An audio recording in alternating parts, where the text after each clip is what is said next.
Queria inicialmente agradecer o convite, Cláudia, participar desse evento. Para a gente é uma honra e um prazer apresentar, de certa forma, apresentar um pouco da atuação do tribunal e o que a gente tem feito ao longo dos anos para tentar estimular, de certa forma, esse ambiente ético na área da saúde, né? Em especial no setor público, né? Vamos lá. Rapidamente, só um sumáriozinho para vocês se guiarem o que eu vou apresentar.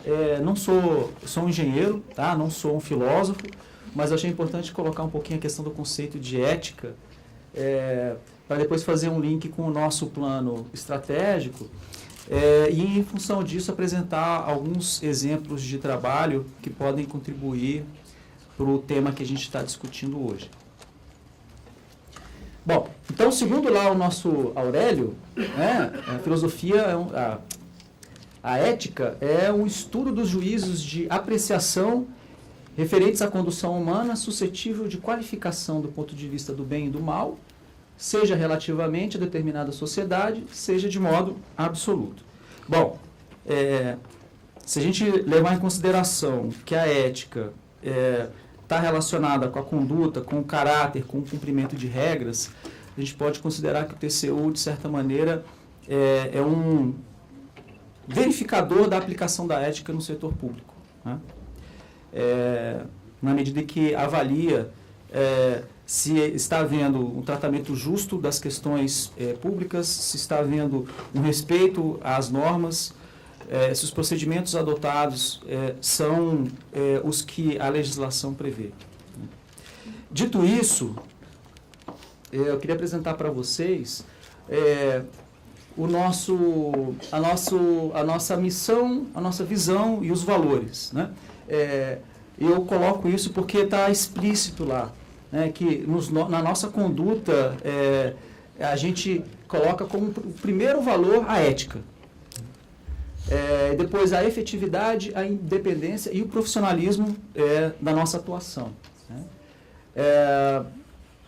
E a gente tem como visão ser uma referência na promoção de uma administração pública efetiva, ética, ágil e responsável, para atingir aquela missão, que é de aprimorar a administração pública em benefício da sociedade por meio do controle externo. Então, dito isso, eu procurei trazer aqui, para ilustrar, alguns exemplos de trabalhos que a gente fez, e eu teria toneladas de exemplos de casos de desvios éticos, para dizer o mínimo, né? Mas aí, como a intenção não é exatamente adentrar nisso, eu procurei escolher alguns trabalhos que podem auxiliar e mostrar como você pode, como TCU, como a gente pode contribuir para melhorar o sistema de regulação na área de saúde. E, com isso, incentivar a postura mais ética, tanto na administração pública, quanto dos fornecedores que fazem negócios com a administração e que são por ela regulados, né? Então, o primeiro trabalho que eu menciono, um trabalho que foi feito em 2012 e que a gente está monitorando até hoje, foi um trabalho que nós fizemos na Câmara de Regulação do Mercado de Medicamentos. Ela é responsável por avaliar, por regular os preços dos medicamentos no país. Vários órgãos e entidades participam dessa Câmara. Então, ela é que autoriza lá anualmente o reajuste, o teto de reajuste dos medicamentos que são produzidos e comercializados no país, né? Então, assim, não quero aqui dizer que há um desvio de ética em função desse achado, né, que foi o que nos impressionou. A gente pesquisou os 50 medicamentos mais comercializados em 2012, e a gente fez uma comparação com outros 8 países, excluindo aí toda a parte tributária, né, tanto no Brasil quanto lá fora. E aí, fazendo isso em 2012, o câmbio ainda era favorável a nós, né? Hoje, o nosso câmbio está desvalorizado, mas se a gente não considerar isso, naquela época, dos 50, o Brasil tinha 23 medicamentos que eram o maior preço da comparação, né? Em 43, estava acima da média mundial. E somente em 2 era o menor preço. Como eu falei, isso em si, não afirmamos que isso é um desvio de ética, mas é um sinalizador para a gente tentar descobrir e entender por que isso acontece no Brasil, né? É só questão tributária? É só questão do custo Brasil? É possível você avaliar se há ou não algum tipo de desvio de ética? A gente viu, por exemplo, falando a questão da judicialização da saúde no país, a gente está fazendo um trabalho sobre isso. E por que eu coloquei esse slide? Porque a gente viu, por exemplo, que um desses medicamentos que foi mencionado agora há pouco, depois que o SUS incorporou esse medicamento, os preços, o Ministério da Saúde conseguiu reduzir a menos da metade da média mundial o valor de comercialização. O SUS fez uma compra muito grande e conseguiu um desconto grande, né? Uma política de mercado, ótimo, excelente. O que a gente tem percebido, em alguns casos, é que quando se judicializa, né? Então, assim, esse medicamento, para a pessoa conseguir no SUS, ela tinha que se enquadrar dentro de um protocolo de tratamento, né? Então, se a pessoa não se enquadra nesse protocolo, ela recorre à justiça. E o juiz determina para o gestor que seja adquirido esse produto, né? Até aí tudo bem, né? O que a gente começou a achar que começava a ter um certo problema é que a gente percebeu que, em algumas situações, quando o gestor ia fazer a compra, o produto era vendido acima desse preço que o Ministério da Saúde conseguia, né? E aí a justificativa era, não, estamos vendendo nesse preço acima do que é fornecido para o Ministério da Saúde, porque o protocolo de tratamento indicado para esse caso não é o mesmo protocolo que o SUS distribui gratuitamente. E aí a gente ficou pensando, poxa, mas sem conhecer os detalhes do caso aprofundadamente, seria algo como se, por exemplo, você quando for comprar um carro, o vendedor perguntar para você, você vai usar o seu carro para rodar no asfalto ou para rodar na estrada de terra? E aí, em função da sua resposta, ele te colocaria um preço. Então, a gente está tentando entender melhor o que está acontecendo. A gente sabe que o Ministério Público também, né?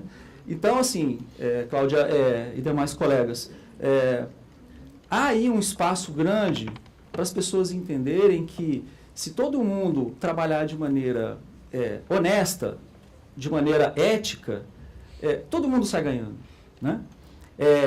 Esse caso da judicialização, como vocês podem ver, está crescendo quase que exponencialmente os gastos do governo com esse tipo de demanda, né? E aí, você precisa começar a entender esse fenômeno para tentar otimizar as coisas e judicializar realmente o que for judicializável, pagando um preço justo, e não se aproveitando da situação para forçar o gestor a pagar um preço que não é o preço de mercado, né? Bom, um outro exemplo que eu queria mencionar de má conduta, digamos assim, esse caso é caso de fraude mesmo, né? Foi um caso que ficou famoso tempos atrás e que se deu o nome de Operação Sanguessuga, que foi uma verdadeira máfia que fornecia ambulâncias para cerca de 600 municípios, com os mais diversos problemas, né? Se dizia que era para se vender uma ambulância nova, e quando a gente foi ver, a ambulância, na verdade, era usada. Foi uma grande operação que contou com a participação tanto da CGU, na época, né, quanto do Ministério da Saúde, por meio do Departamento Nacional de Auditoria, o DENASUS, juntamente com o TCU, e a gente analisou lá cerca de 1.452 convênios, né, Brasil afora aí. O final dessa história toda, de todo esse imbróglio, foi que o tribunal condenou em débito, ou seja, valores desviados da ordem de 46 milhões de reais. Valores históricos, porque se você atualizar isso, vai dar um valor superior. E aplicou multas de quase 7 milhões de reais. E por que eu trouxe esse exemplo? Porque um grande risco que contribuiu para que isso pudesse acontecer foi uma ausência de uma referência de preço ou de uma fonte que pudesse permitir ao gestor que estivesse adquirindo essa ambulância para saber o preço de mercado, né? Vários desses casos, os prefeitos, secretários municipais de saúde, eles foram, de certa maneira, inocentes, né? Eles não conseguiam verificar se aquele preço realmente era o preço de mercado ou não, né? Nesses casos, o tribunal entendeu e o tribunal afastou a responsabilidade.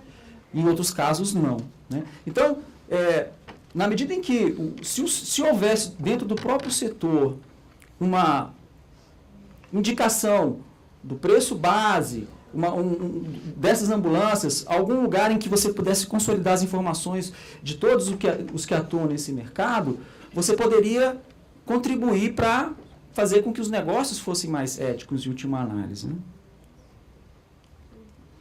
Outro trabalho que nós verificamos, e mais ou menos nessa mesma linha, foi uma auditoria que a gente fez sobre órteses, próteses e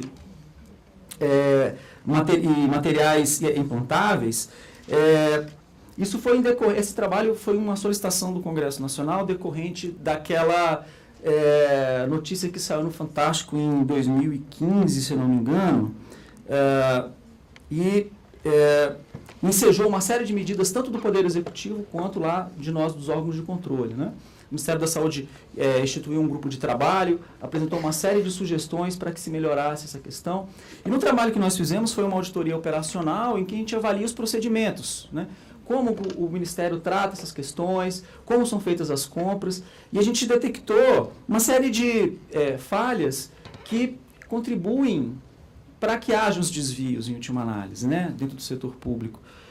E um deles que eu destaco é justamente essa questão que eu acabei de comentar em relação às ambulâncias, né?